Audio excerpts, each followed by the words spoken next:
Is Mike Trout still the greatest of all time? Will the Angels show Shohei the money? See what I did there? And Albert Pujols hit his 700th home run. He's just 2 behind me. And so there's a lot to get into. So let's get into it. You're Locked On with Mike and John, and this is Locked On Angels. You are Locked On Angels, your daily Los Angeles Angels podcast. Part of the Locked On Podcast Network, your team every day. And John and I thank you for making Locked On Angels your first listen of the day. Of course, we're free and available wherever you get your podcast. And you can give us a rate and a review. It helps others to find the pod, and we appreciate 5 stars. And you can do that on Apple Podcasts and Spotify. And if you're watching on YouTube, you can subscribe and click the bell to be notified every time a new episode drops. We are so glad you decided to join us for this edition of Locked On Angels, where it's your team every day. You've got the Frisch Brothers, a.k.a. the Super Halo Bros, here with you. My name is John, and that's my brother Mike. And my name is Mike, and that's my brother John. We've been fans of the Angels for years and years and years, and we love this team, and we love doing Locked On Angels and bringing you daily coverage of your favorite baseball team. And if they're still your favorite baseball team, we appreciate you because you've stuck around through all of this difficulty this season. And we have a lot to celebrate, even though it might not seem like it. We do have a lot to talk about. And in the very first segment, we have something to celebrate. But before we get into that, breaking news, Michael. I like that. ABC 7 Eyewitness News. We had the news break last night that Logan O'Hoppe has been moved up from AA Trash Pandas to AAA Salt Lake Bees for the last 2 games of the season. Mike, he's a catcher prospect that we're all very excited about. A big contribution to the Trash Pandas this season. And man, he is the catcher of the future. So it looks like they want to get a look at him, get him a couple more reps in at the AAA level, because he could be somebody who starts the season with us next year, which I think that we would all really love to see that. Oh, heck yeah. And so, Johnny, here we go. This is right off the top of your head. Don't think about it. Just fire away. Is he on the roster and on the 40-man roster, 25-man roster, or 26-man roster once the season starts? Is it him and Max Stassi? Go. Yes. Okay. 100%. He's there. Good. Yep. Good. I agree 100% because I think that he has earned the right with the way that he has played in AA, and I think he's ready to go. AA usually for the Angels seems to be where players do really well. It's an indication that they're going to do really well in the major leagues. And speaking of somebody who did really great in AA and then was immediately called up, this guy named Mike Trout that plays for us. Remember how that happened? The greatest of all time. We are, of course, huge Mike Trout fans, and Locked On Angel fans are huge fans of Mike Trout. And what an interesting season he has had, Johnny. Yes. He was injured and he was gone for about a month. And then we were told via the news that Mike Trout has a career-threatening injury.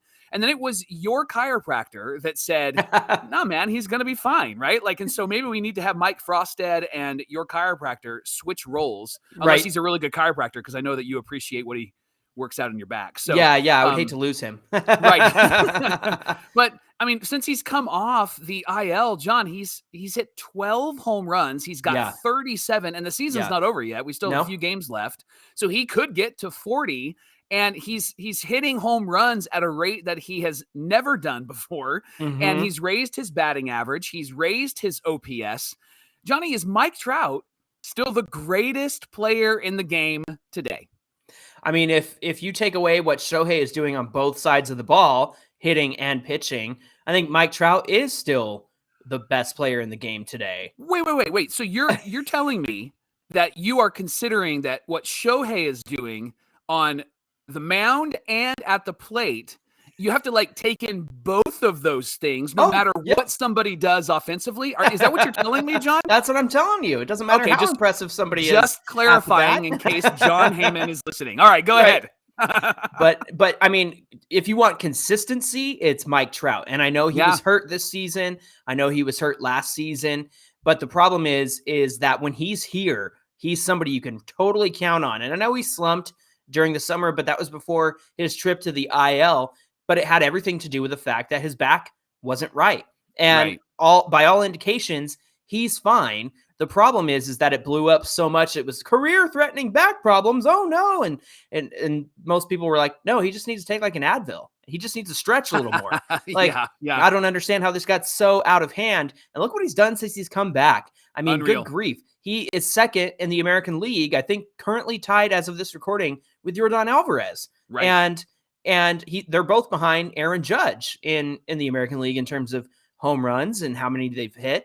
But with Mike Trout, you just see that he struggled, which was like the first and worst time in his career that he struggled as long as he did and as prolonged as he did.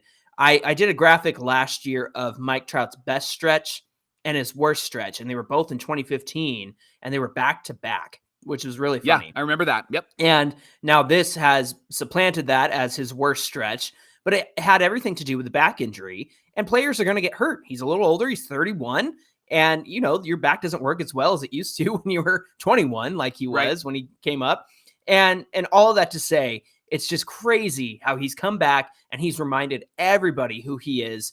And it really just goes to show what could have been. What could have been with these Angels and their offense. We know offense was the biggest problem this season, especially after that losing streak. Then the bats went cold. Everybody was hurt. So I think that your joke about Mike Frostad needs to have some credence, because if Trout was hurt and going through this back issue, Jared Walsh, who's struggled mightily this season and was diagnosed with the thoracic outlet syndrome in his shoulder, I think that we need to examine some of the medical staff. They're definitely better than they used to be. Remember, we would get Tommy John like we would get a pimple. Our pitchers would get Tommy John all the time and need to get Tommy John surgery because you'd have a elbow problem or a strain, and you're like, oh crap, I know what elbow strain means. Yeah, for the Angels. So that's improved for the Angels. However, with these guys struggling as much as they have, even like Max Stassi, I gotta wonder if he's hurt. I gotta wonder that. But with Mike Trout, he's a gamer, and he tried to play through the back stuff, and it was just like, you saw the writing on the wall. It was like, hey man, you got to take some time off. You got to get better. And he did that, and he got better. So this is why he has 37 home runs. That's why he has raised his batting average and OPS. I mean, the guy still mashes. He's still a monster. He crushed that home run in Minnesota the other day. Like, good grief, man. I love me some Mike Trout, and I don't think that his career, while it might not match the first 10 years, I don't think that we have to worry about the next 10 years for sure. But what are your thoughts? I agree with you. And the good news is that he struggled because he was hurt. Mm-hmm. And he didn't struggle because he's slowing down. Right. And that's actually really exciting, because I think that the Trout that we've seen this season is going to be the Trout that we're going to get over the next few years. And there is going to be some drop off because he is getting older, right? But I think that we're going to see a consistency all the way through his career, because he's proven that. Think David Ortiz, think Edgar Martinez, think those types of players. They were great until they retired, which you look at their numbers and you're like, why'd you retire? Because you're still looking fantastic. Even Derek Jeter, why'd you retire? You're still looking fantastic. I think the thing that we need to really, I guess, come to accept is that Trout is not going to be 155 games to 160 games a year ever again. Sure. And so we have to get used to that. And I know that there's been some chatter about what Ohtani's doing and how he's playing every day, and Trout is not playing every day. And I get that, but I think that if we're going to have peak Mike Trout, prime Mike Trout, then we're going to have to make sure that we have enough days where he rests. I just think that they have to be really strategic about that, because it really felt like his rest days, especially when Joe Madden was managing the team, felt like his rest days came every time Ohtani was pitching. I know, that was ridiculous. Ohtani's having to go up against Garrett Cole and Justin Verlander, and it's going to be a close game.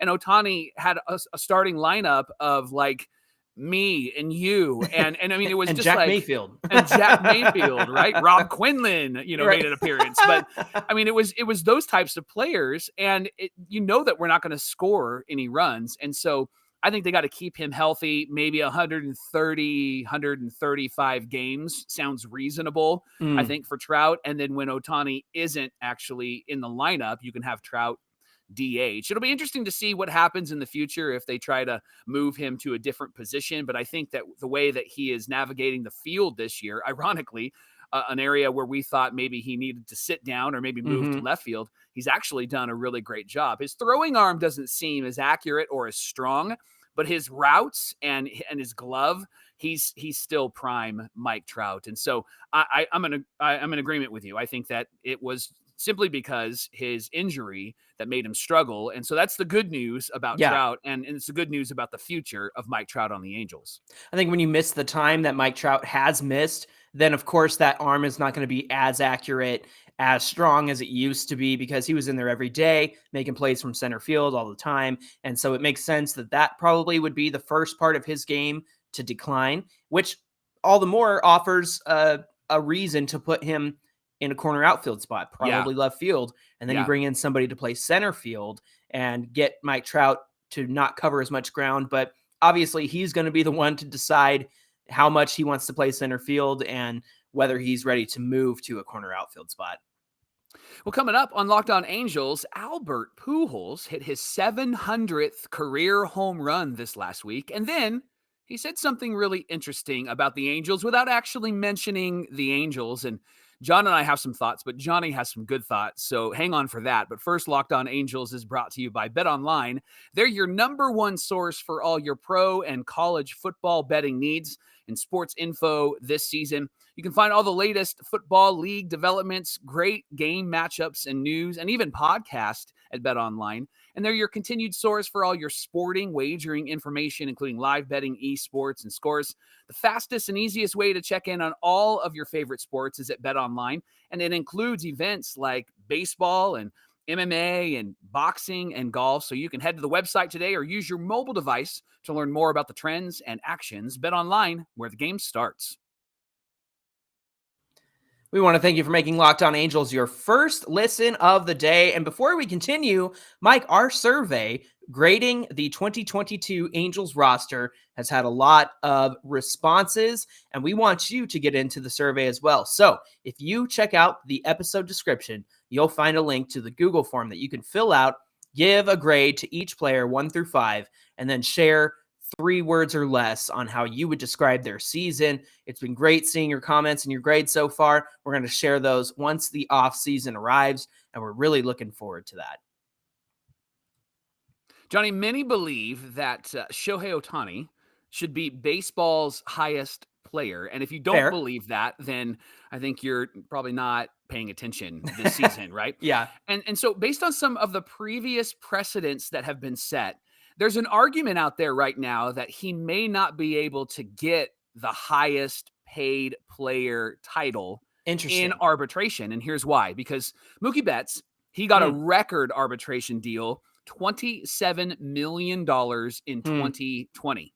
But it was only $7 million over what he made the previous year. Now, the biggest raise that somebody has received was $9.6 million from year to year in arbitration, and that was Jacob deGrom. Oh, wow. So many executives believe that Ohtani's range, his raise range, might be in the $10 million, maybe $15 million range. Okay. But that would only put him at like $20 million next year if he doesn't sign a long-term deal. Yeah. And we know that he brings in $20 million in advertising alone, right? And so we know that this guy is really worth a lot, and he fits into that 5th-year ARB guy. And so for comparison, here's some of the numbers that some big names have received in that 5th year. Chris Bryant got nearly $20 million. He got 18.6 as a 5th-year player. And then Jake Arrieta got a little over $15 million, 15.5 in his 5th year of arbitration. And I read an article about Ohtani, and they said, well, he deserves that pay combined, $34.1 million. But even then, he's still underpaid because that number that's been thrown out there is that $50 million number for Shohei Ohtani. And so the question is, the way that arbitration has really added up over the last few years, and really in baseball history since they started it, is a lot of people don't believe that he's going to get that huge number unless they break a bunch of records. But wouldn't it be like Shohei Ohtani to be a unicorn in arbitration as well, right? And so the question that you and I want to wrestle with, and I'll let you tackle it first, is should the Angels let Ohtani go to arbitration, or should they sign him to a long-term deal right now? That's interesting to me because obviously Angel fans and all of us want to see the Angels sign him to a long-term deal to get the deal done so he is secure for the next season and the season after that. Obviously, you have to factor in the fact that there's going to be new ownership, and the value of the team only goes up if you know that you have Shohei Ohtani in the plans in the long term. So that's going to be a benefit to Artie Moreno's ownership group and him and who they want to sell to, because that is a huge part of the appeal of the Angels is absolutely. having Shohei Ohtani on your team and the amount of money that he brings in alone. It's interesting that somebody like Chris Bryant got $18.6 million. Look, I think when it comes to arbitration, it puts both people in a very difficult situation where, and this for those who might not know, but when you go to arbitration, the player and the agent of the player argue how much they're worth and how much they should be owed. And then the team has to argue back and say, well, we think it's more like around this range. And the annoying part is that the team kind of has to give reasons for why they don't think the player is worth as much as they want. And what would the Angels say? Exactly, because you've got you've got an MVP season in 21. You've got essentially an MVP season, while it's not official yet, in 2022. And even if Aaron Judge does get the MVP, this was an MVP season, right? Sure, and then there's that Cy Young conversation as well. So also the Cy Young conversation, there, right? Yeah. So whatever Ohtani argues for, the Angels are not going to have much room to argue against. And I think that's what's going to make this arbitration case so interesting. However, when it comes to arbitration, I can understand that the pay raise is relative to what the player was making previously. And by all accounts, when Shohei got the $5 million contract for the 2 years when he was in arbitration last time, he was a $5 million player at that point. Yes. Now, right. Obviously, he brought more value than that because he pitched and hit. But when Shohei last time went to arbitration, he wasn't making, or he wasn't doing what he's doing now. He was able to pitch, he was able to hit, but he's coming off 2 seasons of not pitching. He didn't pitch in 2019, and then 2020, they gave him 2 starts. It just wasn't working, so they let him hit. He had his worst average he's ever had in his Angel tenure, batting average in 2020. So all of that to say, I think that if he gets that Chris Bryant money, that $18.6 million, or even the $20 million, I think that that would make the most sense. Let him make $20 million next season, because honestly, the contract is where you secure the bag, and the contract negotiations are where you get the annual value that you want as a player.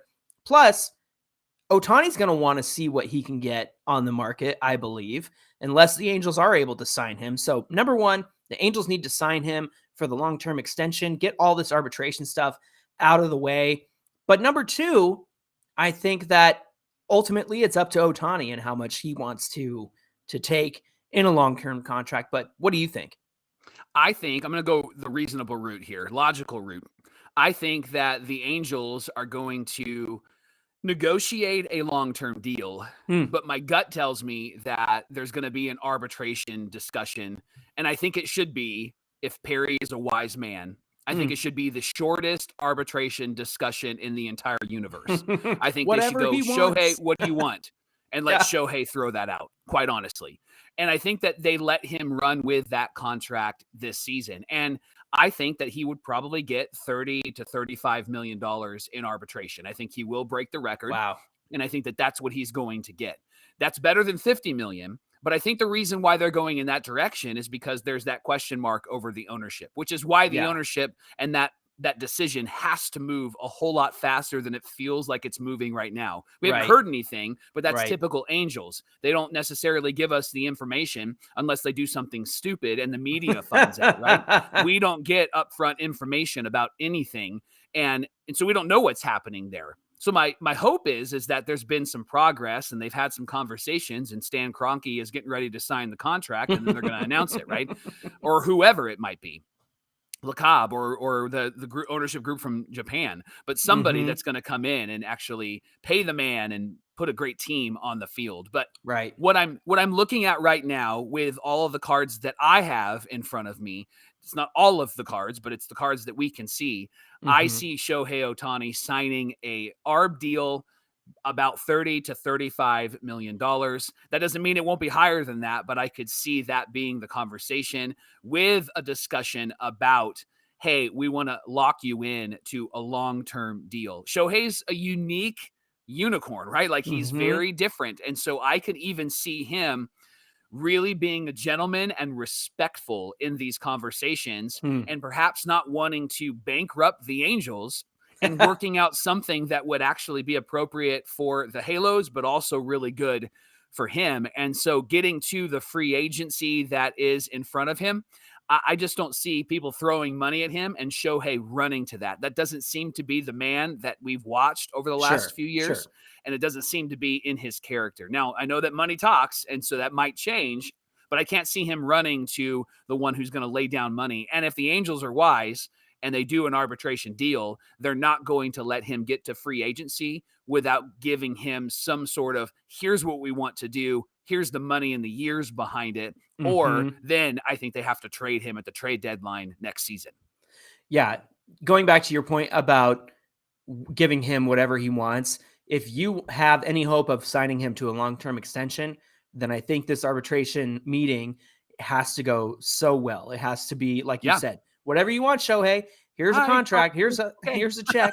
I really think that's how it's got to go, because if you want to have any hope for having him in the future and signing a long-term deal, then you really have to play in Shohei's world. And aren't we all just living in Shohei's world? That's where we are now. Well, Shohei's former teammate, Albert Pujols, hit his 700th home run last week. Yes. What a revitalization for this guy this season, right? Like the Cardinals have used him so perfectly. Totally. And I didn't think that he would get to this number because it was, I think he has 21 home runs as of this recording. I didn't think he'd get to that many home runs, but he did. And it's really been cool to watch and people celebrate him, and well-deserved, like outside of some of the things we'll talk about in just a minute. It is well-deserved. And so the questions we're wrestling with now is how much are we celebrating this? Because I don't know if you saw this or if Locked On Angel listeners saw this, but Shohei did a press conference and he was talking about how I'm sorry, Albert. I still have Shohei on the mind. I know. Don't we all? Yeah. Albert, Shohei's former teammate, was doing a press conference, and he said that he was glad to hit the 700th home run in LA at Dodger Stadium, where, quote, his love for baseball was rejuvenated. Now, Johnny, is that a shot at the Angels, or is that deserved? Is that comment deserved? Give me your thoughts on Albert Pujols and his comment and getting to 700 home runs. Tell me what you're thinking, John. Weren't we all miserable? Weren't we all miserable at the end of Albert's tenure? I mean, look, I get that it could probably pass as a comment for, he's alluding to the Angels and whatnot. And I know a lot of people have taken that and ran with it. But look, Albert was miserable. We were miserable.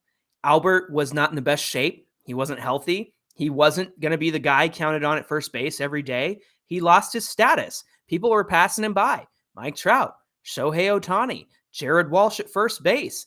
Albert was getting passed by. And to me, like, we were all miserable. And for him to find joy again in the game, I think is fantastic. He got to go to the Dodgers. They platooned him. They used him well. They used him against lefties, and he hit lefties well, but he wasn't in there every day. He was, pinch hit. He was a pinch hitter, and he ended up with something like 12 or 17 home runs last season, which is great for Albert.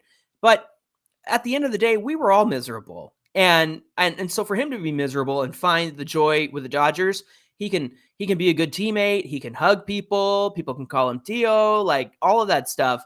And I'm sure it did bring him a lot of joy, because at the end of that tenure, he was miserable. The Angel fans were miserable. We were frustrated with him and how much his contract cost our Halos. And we did it to ourselves, honestly. Yep. Like, we gave him the Yep. contract. We knew that he would not be great at the end of the 10 years.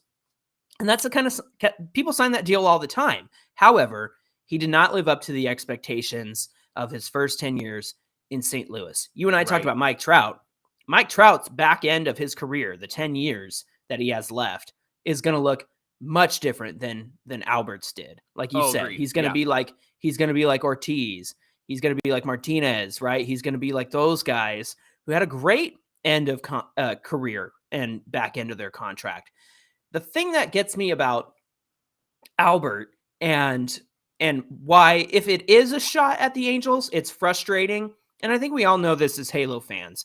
There was a cognitive dissonance, Mike, between what Albert thought he was, and who he actually is. Yes. He wanted to be the everyday player at first base. And Perry Manassian identified Jared Walsh and said, no, Walsh has got to be our guy, because they played about a month and a half of the season with Pujols at first base, splitting time with Walsh. They eventually moved Walsh to the outfield and right field for a little while. And it was like, this is not where he needs to be. He needs to be at first. And I think what's frustrating for Angel fans, and I think I can speak on behalf of Angel fans, is that Albert went to the Dodgers and did the exact thing that we wanted him to do on the Angels. Right. He went to St. Louis this season, did the exact thing that we wanted him to do on the Angels. Correct. And hindsight's 2020. If we had platooned Jared Walsh and Albert Pujols against righties and lefties, if Jared's out there against righties and Albert's out there against lefties, first base would be a great position for us. Now, with hindsight, we know that Jared Walsh struggled against lefties, and that's fine. He's a lefty bat.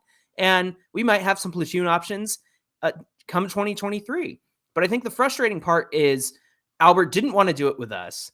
He was okay with doing it with the Dodgers, and now he's back with St. Louis and obviously having a great season for being a bench player, pinch hitter, that sort of thing. Let me say one more thing.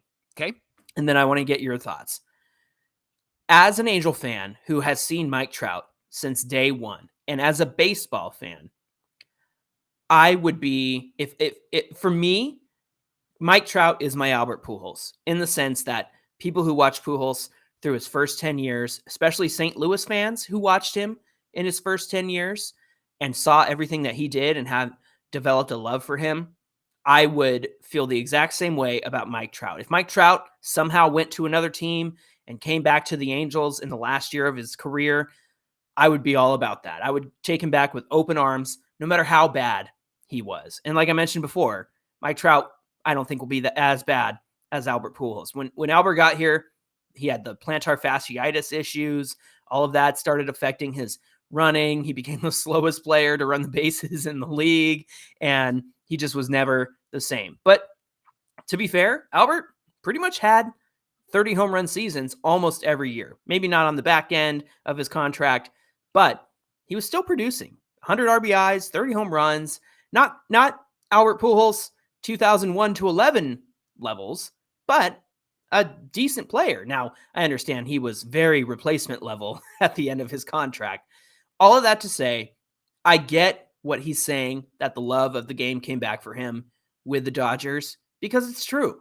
He was miserable in the Angels. We were miserable with him in the Angels, and the roles just didn't line up. He didn't want to take the role that we think would have been best for him, and he found that role with the Dodgers. And funny enough, he got happy. And something tells me he could have been happy with the Angels too if he had just given it a shot in Anaheim. But you talk. I'm done. I think what Albert didn't do is what Torrey Hunter did. Torrey Hunter fell in love with the Angels and the Angel fans. Torrey Hunter fell in love with his teammates. Torrey Hunter did everything that he could to make sure that he was producing, excuse me, and that he was actually helpful to this team. Yeah. And he was willing to move when Trout came up because he saw who Mike Trout was. And that's what we didn't get with Albert Pujols. That's what we didn't get when he was really starting to break down. We were spoiled the first 10 years before Albert got there, when Albert was exploding in St. Louis, because we had Vladimir Guerrero, and then we had Torrey Hunter. And Mhm. both of those guys were gamers, great teammates, and they understood when they actually weren't great that they needed to pivot, they needed to grow, they needed to do something, right? Albert, along the way, just didn't do that. Albert thought that he was Albert Pujols no matter what. And I think what is frustrating is we see him with the Dodgers and we see him with the Cardinals, and he did adjust, to your point. And so that's the thing that I would say as an Angel fan that I was really disappointed in. My expectations for Albert weren't that he was going to be what he was previous. I expected him to produce and perform, but along the way, you just saw a grumpy old man, get off my lawn man, right? Like, and what you didn't see with Vlad and with Torrey is you didn't see that. Maybe it's because their contracts were 5-year deals and not 10-year deals. Maybe that's it. I don't know if that's the key, but we were spoiled, and then we got Albert, and we thought that Albert was going to take on the attitude of the previous guys, and then a few years in, he did not. And I think he may have been carrying the pressure of not getting this team to the playoffs and carrying the pressure of not allowing this team to win. He didn't come and want to lose. It's obvious he wanted to win because there was all sorts of talk about him going into the Hall of Fame as an Angel and being on this 10-year deal after he retires, hanging out in the clubhouse and hanging out in the organization. All of that's not going to happen now. It's all going to be different. And I think it all boils down to Albert not being the player off the field that we expected him to be, with the character and the excitement and the joy of being in Anaheim. So those are my thoughts on Albert Pujols. That's well said, because you have stories of, a locker room blow up with Torrey Hunter. You remember the interviews where people would ask about Trout, and Pujols said something to the extent of, well, I'm still here. Let's talk about me, And it wasn't that obvious and in those terms, but that was the subtext there. And even with, you and I have covered this before, Kendrys Morales at first base, CJ Cron at first base, like all of these potential guys who kind of missed out on opportunities because Albert was our guy. He was our 10-year deal guy to carry this franchise. And I really appreciate what you said about he wasn't, you didn't expect him to be the guy on the field that he had been, but off the field, you expected him to be a better leader, a better harbinger of community and connectedness. I think with a 10-year deal comes a little bit of I think arrogance is too strong of a word, but it's like, hey, I'm the 10-year deal guy. And this is not my going team. anywhere. Yeah. I'm not going anywhere. So get with it or get lost. Got too comfortable. Yeah, exactly. So those are our thoughts on Albert Pujols, and we would love to hear from you as well. So make sure you tweet at us at Locked On Angels or at Super Halo Bros, or comment below the video if you're watching on the YouTube side. Thanks for making Locked On Angels your first listen today. Make your second listen, the Locked On MLB podcast with Paul Francis Sullivan. He has all sorts of great stories and great perspective on Major League Baseball. Follow the #1 daily league-wide podcast, Locked On MLB, on the Odyssey app, YouTube, or wherever you get your podcasts. Of course, you can catch us on Twitter at Locked On Angels and on Instagram and Twitter at Super Halo Bros. Mike, what do we have on deck for tomorrow's show? How important is a winning culture for the Angels? Repeat after me. Very important. Important. Do the Trash Pandas have that winning culture that the Halos need? We're going to share a story about Zach Neto tomorrow. You don't want to miss that on Locked On Angels. Looking forward to that conversation. We hope that you'll decide to join us again. Until tomorrow's show, my name is John, and that's my brother Mike. And my name is Mike, and that's my brother John. Thanks for tuning in to Locked On Angels, and we will see you tomorrow.